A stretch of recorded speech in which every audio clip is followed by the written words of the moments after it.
The Gospel according to Luke, the 19th chapter, verses 1 through 6. I want to lift up this morning for your hearing verse 4.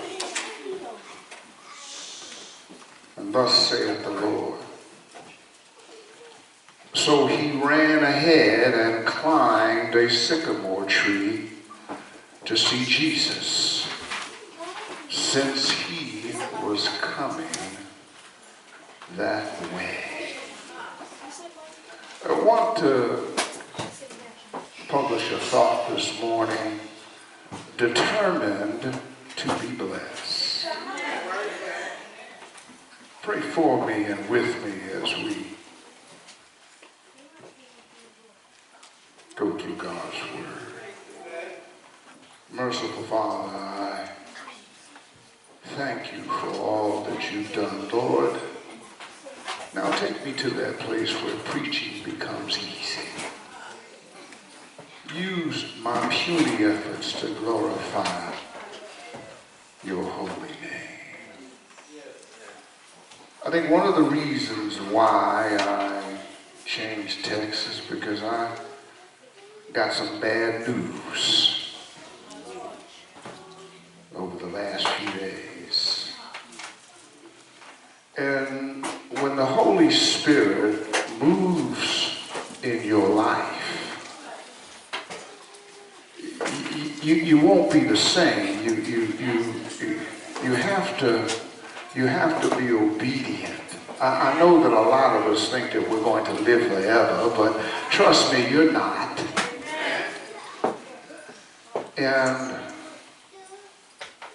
I had a conversation with my brother-in-law, which was not an easy conversation. His wife is dying, who is my sister. And this inspired me to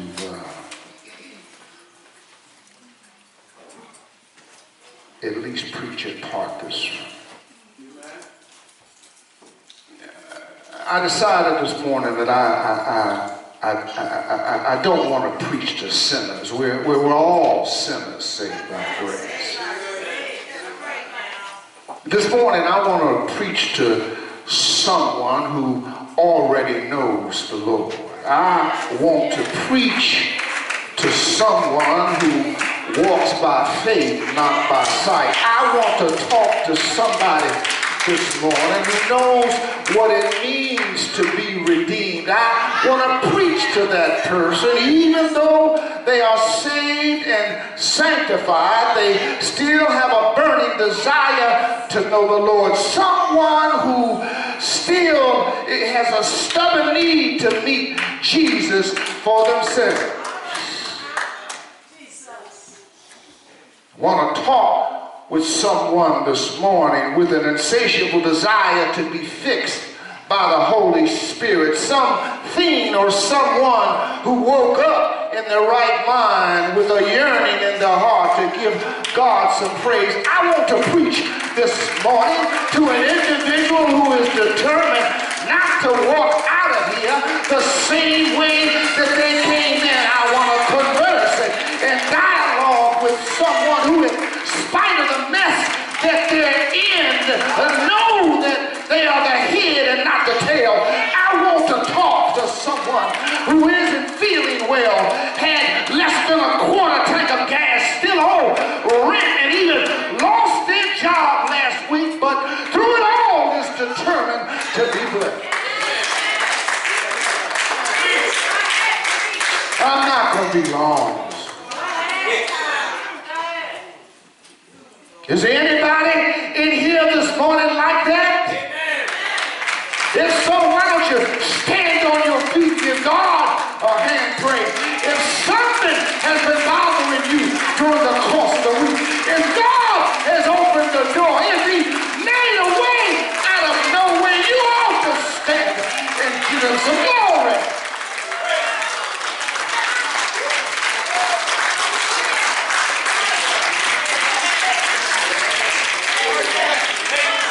I don't care who you think you are. Whether you come from a mega church or a bigger church. Is there anybody here this morning?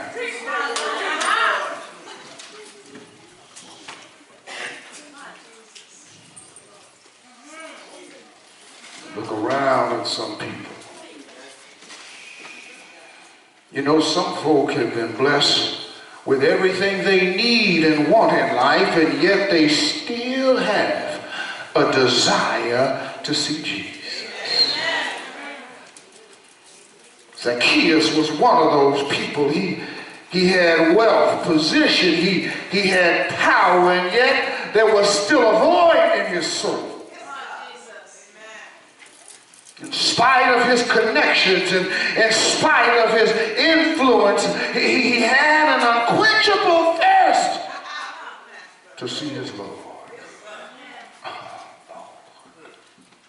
Does anybody know what I'm talking about? When everything is coming up roses, and in spite of the fact that you have what you need, the ends are meeting like they've never met before, but yet something on the inside tells you you need to move closer to the God you serve. A lot of people feel, they say to themselves, oh, I'd be okay if I just had $10,000. Everything would be all right. I'd be okay if I just had this or just had that. But can I tell you, that's not always the case. There was a time in my life when I thought that way. Nothing in my life was enough anymore. Nothing would satisfy me. God brought me to a place in my life where I had nowhere to turn except to Him. Your mother can't help you. Your father can't help you. Your reputation can't help you. The only person who can help you is the curator of grace and mercy. God brought me to a place where I had to turn to Him and Him only. I couldn't drown my problems in alcohol, and there wasn't a grave deep enough to bury my bad habits, but in the midst of it all,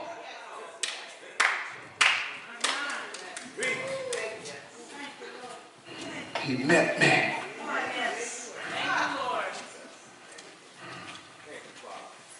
We've all been there, at least most of us have. We learned at some point in our lives that we all have a thorn, as Pauline theology teaches us. We all have that something in our lives to remind us that humility and hunger for Jesus is the best sauce in the world. You don't have to pray. Well, Zacchaeus had the same problem. His thorn was he was small in stature. I'm tall and my wife is short. It makes kissing her that much more pleasurable. Because it requires determination. Oh, you don't have to pray. I have to do something for the sugar.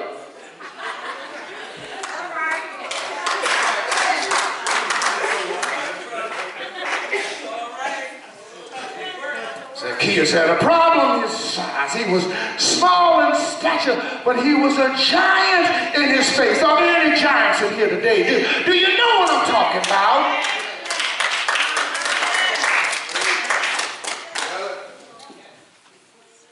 The truth is, if it wasn't for our brokenness, none of us would turn to God. And it hadn't been, if it hadn't been for Zacchaeus' small stature, he might have missed his blessing. For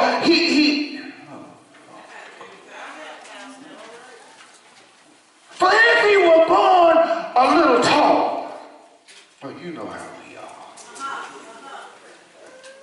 When we're pruning and preening ourselves in the marrow, we're looking for the imperfections.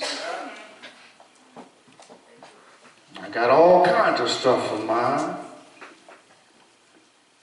If I cut myself shady, I have a Band-Aid. If I've got bags under my eyes, I go into my wife's cabinet.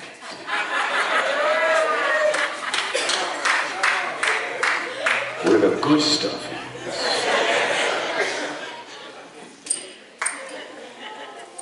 If he was born a little taller, there would be no reason for Zacchaeus to climb that sycamore tree that day.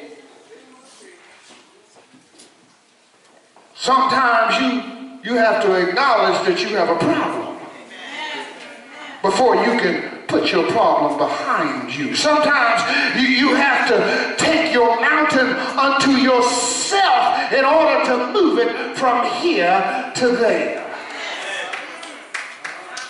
We come to church, saints, not because we're whole, but because we're broken. It is in our brokenness that we are led to the throne of God.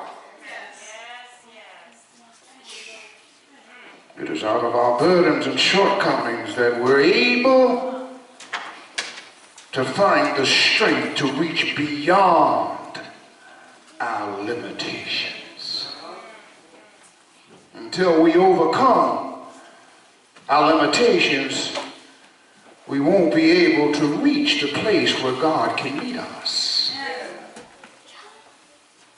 If you don't have patience, you need to practice patience.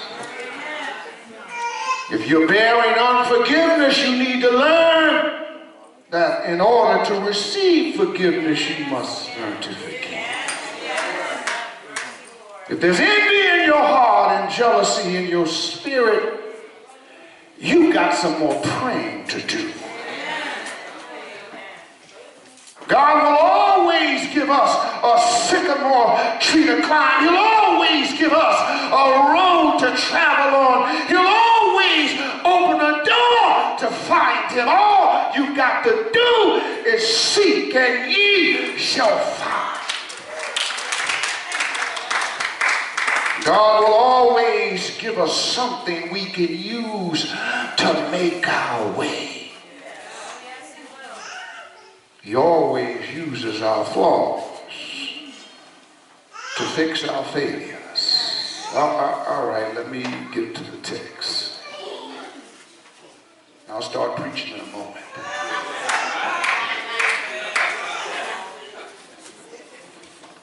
The Bible says that Zacchaeus ran ahead and climbed a sycamore tree to see Jesus.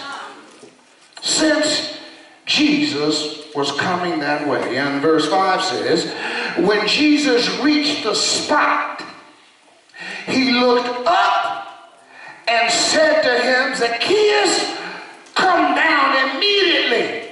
I must stay at your house today. Help me, Holy Spirit. The story of Zacchaeus is a lesson in persistence. Oh, Lord. We could use some persistent Christians in the house today.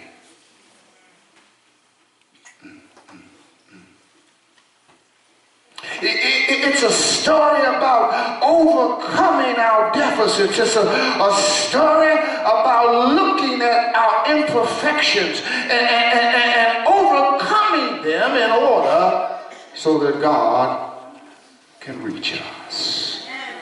First of all, the sycamore tree was not a blessing.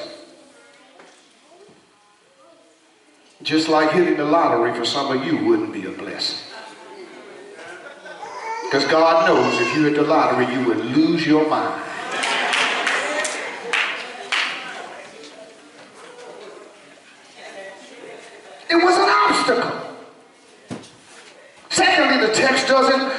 say that Zacchaeus was the only one who climbed the tree that day. It was a fruit-bearing tree, which meant that everybody was up there, if not to see Jesus, but to gather the fruit.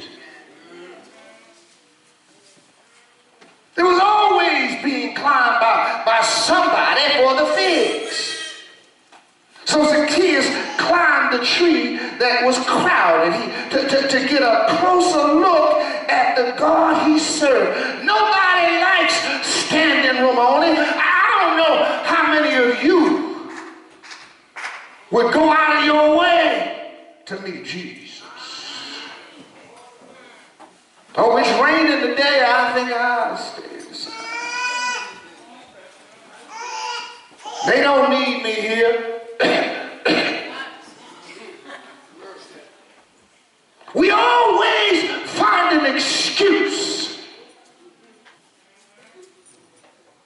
for the obvious. This particular tree was a fruit-bearing tree. But he didn't allow, Zacchaeus didn't allow the crowd or his short stature to get in his way of his blessing. To see Jesus that day required effort. The text said he ran ahead and climbed up a sycamore tree to see Jesus. How many of you know that if you want Christ in your life, you're going to have to pay a price? You may have to stop seeing some people. You didn't hear me.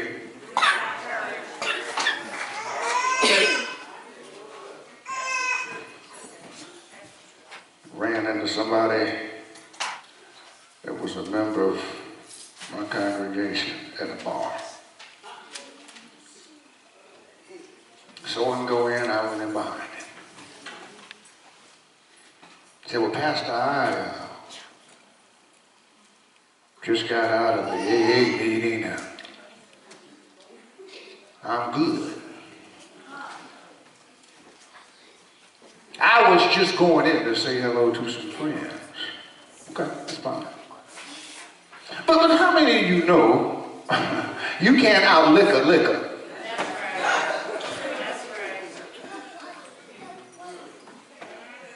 Sooner or later, the good time being had by all is going to be a good time to you. There's a price to pay.